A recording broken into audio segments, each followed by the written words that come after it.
The Google XML Sitemaps plugin. Websites can get pretty big, and sometimes even though you try to link to everything, you don't, and things aren't linked as well as they should. And Google actually created a tool. There's a way that you can create a sitemap that is friendly to Google, and of course a sitemap is something that lists all the pages on your site. So this is absolutely something that you need to do on your site because Google likes it. It makes it easier for Google to find your site, well, not find your site, but to find all the pages on your site and of course rank them accordingly. So by all means we want to do this. Now fortunately there's a plugin that makes this a little bit easier to do. Actually it makes it very easy. It's automatic. So what we need to do is, there is a bit of work involved to get this set up.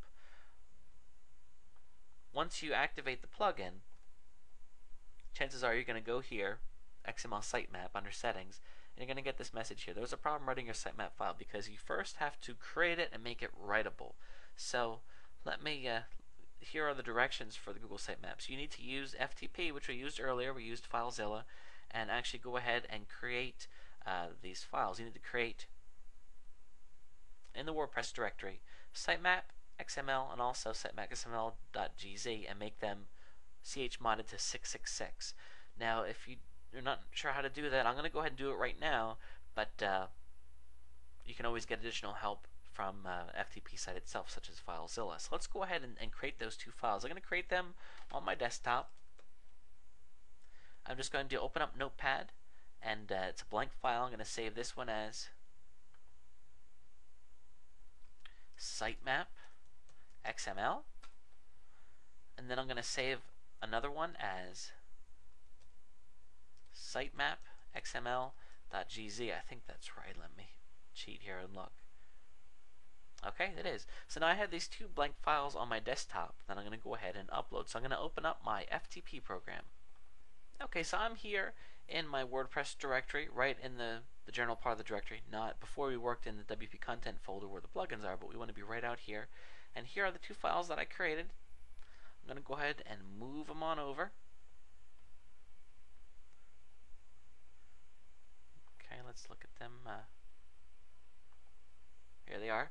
And now I want to go ahead and select both of them and chmod them. To do that using files, so I'm going to highlight them and then right click, File Permissions, and then change this to 666. It's 644 by default. We need to make them writable.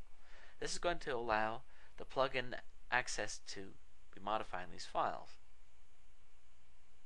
Okay, so now that that's done, we'll go back into here. I'm going to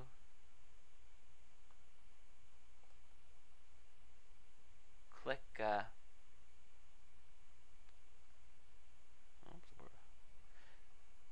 oh, there, I didn't see it because it was a different text there. Click on this again to load it. Okay, so I refreshed the page, but this didn't change because actually it's not going to take change until I go ahead and rebuild the sitemap. Now please note, I get in this message here that my blog is currently blocking the search engines. That's because I'm working with a sample blog that I don't even want to be indexed, so that's why this appears. If you get this, make sure that you click on that and change your privacy settings, because obviously you want your blog to be not blocked. So here are all the different options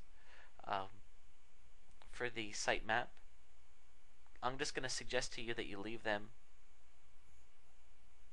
the way they are. Of course, you can do extra things like notify Yahoo about updates to your blog, get to go ahead and get a key through Yahoo.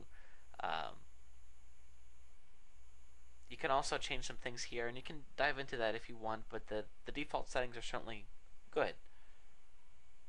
I'm going to go down here. You can also include different things if you want to include even more in your sitemap. But again, the default settings are pretty decent. They were done with SEO in mind. Okay, so I'm going to go ahead and hit Update Options. And now it's actually writing to the file.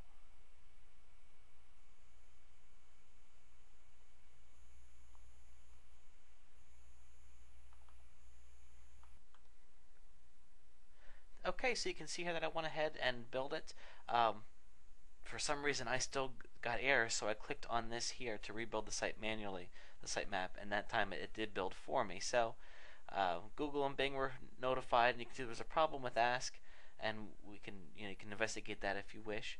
But now the sitemap has been built, and it's something that does update automatically as you add pages. So once you have it in place, you don't have to worry about it anymore. Of course, you can go visit your individual sitemap and submit it places if you ever wanted to. And let me just show you here, going back to my files, you can see here that this is my sitemap right here, sitemap.xml. And you can navigate to that file on your site if you wanted to. Let me go ahead and do that. And mine's going to be pretty small. Oops, sorry about that, wrong address. Mine's going to be pretty small because there's not much here at this point, but the cool thing is you can have a humongous site and it's going to go ahead and build it for you right in the spot like that, and then of course also update it on a regular basis. So again, this plugin is something that you really do need to use because it's going to make life a lot easier, because you definitely want to have a Google XML sitemap.